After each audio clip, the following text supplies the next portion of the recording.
Channel ఉన్నటువంటి పెద్దలు మోహన్ రెడ్డి గారికి, వంశీకి, వ్యూవర్స్ అందరికి కూడా నమస్కారాలు చెప్తూ ఫస్ట్ టైం మీ ఛానల్కి వచ్చినట్టున్నాను. అవును సార్. ఈ సందర్భంగా వెల్కమ్ సార్. మీ ఛానల్ మరింత అభివృద్ధిలోకి రావాలని చెప్పేసి మనస్ఫూర్తిగా కోరుకుంటూ ధన్యవాదాలండి. రెడ్ బుక్ రాజ్యాంగం, ఎమర్జెన్సీ పరిస్థితులు,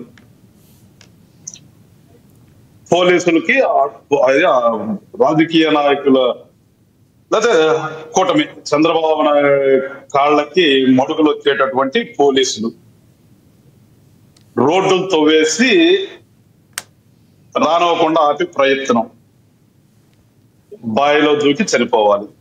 ఇవేగా అంతవరకు వినిపించారు.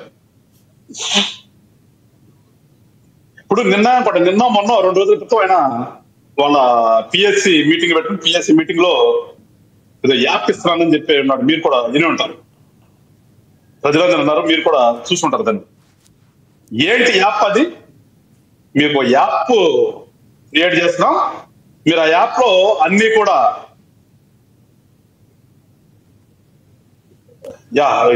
ఎవరైతే వినబడుతుంది, కంటిన్యూ.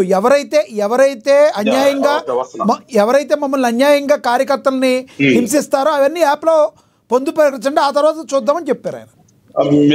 మీరు యాప్ లో అన్ని నోట్ చేయండి, వాళ్ళకి సినిమా చూపిద్దాం, వాళ్ళకి ఇంతకి ఇంత ఏ రకంగా చేయాలో చేస్తా. ఇదే కదా ఆయన మాట్లాడిన మాటలు.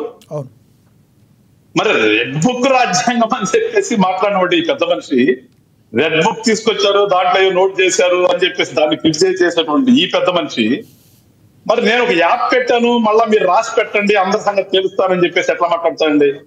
ఇది సంస్కారమా? ఇది సంస్కారమా? దీనికి ఏమనాలి? దీనికి ఇప్పుడు ఆయన ఏందన్నాడు కదా, ఇన్ని చేస్తున్నందుకు చంద్రబాబు నాయుడు గారు బావిలో దూకి చనిపోవాలన్నాడు.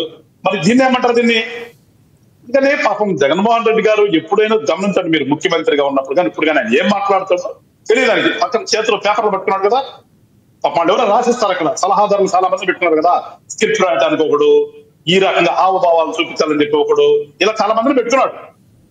అందుకని వాళ్ళు చెప్తారు, ఏదో పాపం పేపర్ రాసిస్తారు, వచ్చి వాటిలో చూసి చదవటం తప్పితే విషయం ఏంటో పరిజ్ఞానం లేకుండా మాట్లాడుతుంటారు ఆయన. I'm to say sorry. ఎందుకంటే ఒకసారి ముఖ్యమంత్రిగా చేసినటువంటి వ్యక్తి గురించి అట్లా మాట్లాడుతూ నాకు కూడా బాధ అనిపిస్తుంది. కానీ కొంచెం మాట్లాడే ముందు మనం ఏం మాట్లాడుతున్నాము, వాడు రాసిస్తే చదవటం కాదు, ఆ చదివేటప్పుడైనా కానీ జ్ఞప్తికి తెచ్చుకోవాలి. గతంలో నేనేం మాట్లాడాను, గతంలో మనం ఏం చేశామో, ఇవాళ నేను ఏం మాట్లాడుతాను, ఏం చేస్తున్నాం, ఒకసారి జ్ఞప్తికి తెచ్చుకుని మాట్లాడాలి ఎవరైనా సరే. ఏమి ఎమర్జెన్సీ ఏంటి? ఎమర్జెన్సీకి రాష్ట్రంలో ఎమర్జెన్సీ ఉందని ఏ ఒక్కడని చెప్పారా? ఏంటి నువ్వు నీ యొక్క బ్యాచ్ ఎవరైతే ఉన్నారో గతంలో అందరూ కూడా ప్రజాప్రతినిధుల గురించి మనం మాట్లాడుకోవడం ఒక సిగ్గుసేటు. ఫస్ట్ ఒక రాజకీయాల్లో ఉన్నప్పుడు ఖచ్చితంగా మేము కానీ ఆయన కానీ ఇంకో పార్టీ కానీ పాలసీ వైజ్ గా విమర్శించుకోవచ్చు, పాలసీ వైజ్ గా విమర్శించాలి. ప్రభుత్వంలోకి వచ్చిన తర్వాత ఆ పార్టీ సక్రమంగా చేయకపోతే ప్రతిపక్ష పాత్రలో ఉన్నటువంటి పార్టీ ఖచ్చితంగా ప్రజల కోసం పోరాడాలి. కానీ విచిత్రం చూసారా? ఇప్పుడు ఏం జరుగుతుంది? మీకు ఎమర్జెన్సీ కల్పిస్తుందంట. ఏంటి ఇక్కడ జరుగుతుంది? గతంలో చేసినటువంటి మంత్రుల దగ్గర నుంచి ఎమ్మెల్యేల వరకు ఇవాళ లేదు, మీ పార్టీ ముఖ్య నాయకులు ఉన్న వాళ్ళందరూ కూడా జైలుకి వెళ్తున్నారు. దేనికి పోతున్నారు? దేనికి? ఏమైనా స్వతంత్ర పోరాటం చేశారా? ఎవరి గురించారో, లేకపోతే హక్కుల కోసం ఏమైనా ధర్నాలు చేశారా? దేనికోసం పోతాం లోపలికి?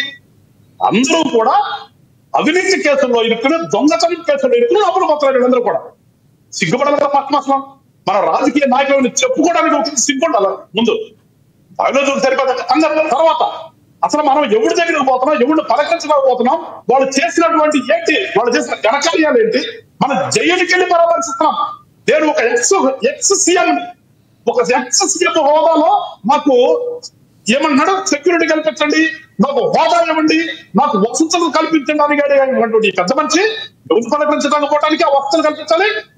జైల్లో ఉన్నటువంటి ఒక దొంగని పరామర్శించడానికి వెళ్తుంటే దీనికి సెక్యూరిటీ కల్పించాలి, వీరికి రాజ్యాంగపరంగా వచ్చేటటువంటి వసతులు ఇవ్వాలి, ఈయన జాగ్రత్తగా తీసుకెళ్ళి పెట్టాలి. వీళ్ళు ఒక 10,000 మందిని పోగేసుకుంటే ఆ 10,000 మందిని కూడా రక్షించాలి. అది ఇవాళ అసలు మనం రాజకీయ నాయకుడుగా మాట్లాడుతున్నామా, ఒక రాజకీయ పార్టీ నాయకుడిగా మాట్లాడుతున్నామా? నిజంగా మనం రాజకీయ నాయకులమేనా? Sir elect చేసుకోవద్దా? మనస్సాక్షి ఉంది కదా మనకి, మన మనస్సాక్షిని మనం ప్రశ్నించుకోవాలి కదా. బీయింగ్ ఏ పొలిటీషియన్, నేను ఏం చేస్తున్నాను, ఏం మాట్లాడుతున్నాను, నేను ఎక్కడికి పోతున్నాను, దేని గురించి చేస్తున్నాను అనేది కొంచెం మనం ఉండాలి కదా.